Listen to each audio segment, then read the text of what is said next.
In this video, I am going to simplify D&D spellcasting and detail the specific mechanics that you need to know for each D&D class.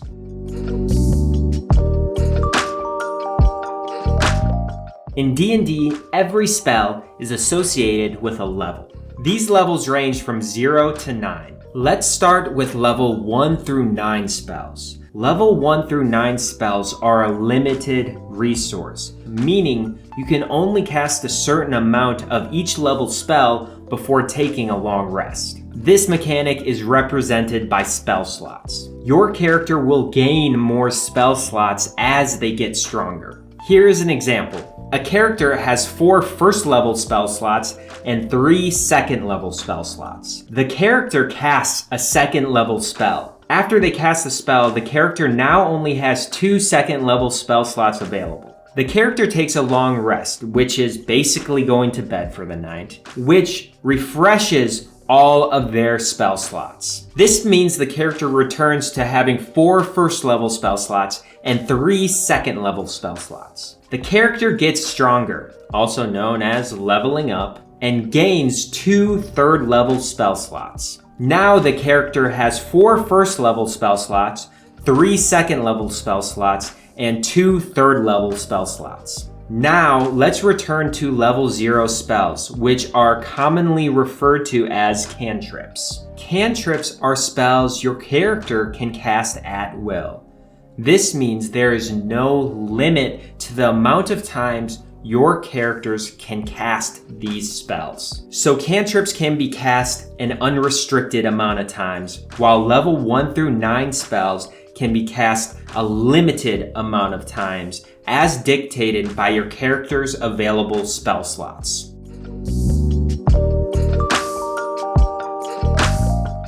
Preparing spells. There are hundreds of spells in D&D, but your character will not have access to all of them at a given time. This is where the mechanic of preparing spells comes into play. Think of preparing spells like packing a suitcase for a trip. When you're on that trip, you can only wear the clothes that are in the suitcase. You can't wear the clothes that are still in your closet.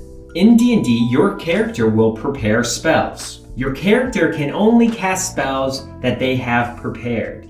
You can't cast spells you don't have prepared. So preparing spells is your character's suitcase.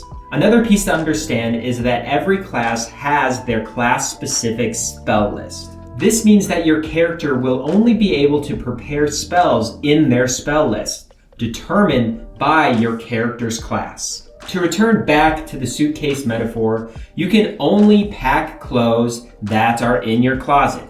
You can't pack clothes that are still at the mall. In D&D, you can only prepare spells in your class-specific spell list. You can't prepare spells that are not in your class-specific spell list. Lastly, cantrips and level 1 through 9 spells are treated separately when it comes to the number of spells your character can prepare and changing that list of prepared spells. This will make a lot more sense as we transition to the class-specific spellcasting guide.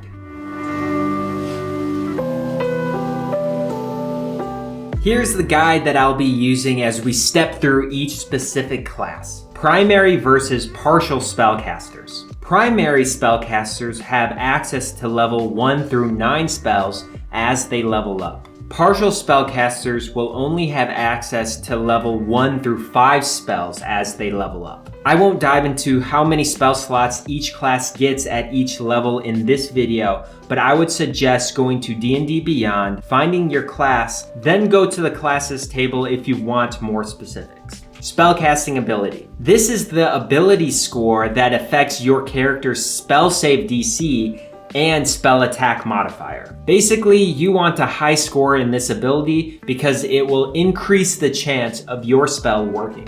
Next, I will cover the number of cantrips and the number of level 1 through 9 spells that your character can prepare. and if and when your character can change that prepared list of cantrips and level 1 through 9 spells. To simplify and standardize my nomenclature, I will continue to refer to level 0 spells as cantrips, and I will start to refer to level 1 through 9 spells as spells. So cantrips are cantrips, and level 1 through 9 spells are just spells. Last spell slot refresh. This is when you get all of your spell slots back.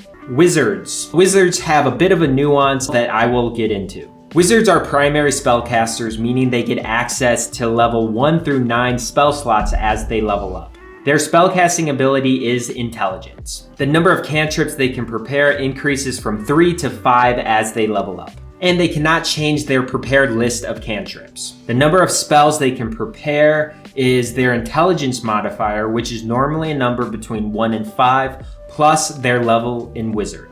And wizards can change their prepared spells after a long rest. Wizard spell slots do refresh after a long rest. Let's talk about the nuance, which is the wizard spell list. Just like other classes, there is a wizard-specific spell list of all the spells that a wizard could cast. Unlike other classes, wizards do not have full access to their spell list. Instead, wizards only have access to prepare spells from their spell book. There are 2 ways that you can add spells to your wizard spell book. 1. Every time you gain a level in wizard, you can automatically add 2 additional spells to your spell book. Second, you can also copy wizard spells from other spell books or spell scrolls that you might find during your adventure. In a practical sense, think of your wizard spell list as your wizard's spell book. Your wizard will be able to pick which spells to prepare from your spell book on a daily basis. I hope through this video you got what you needed, and if you didn't, please let me know so I can cover it in my next videos. It's very clear that D&D spellcasting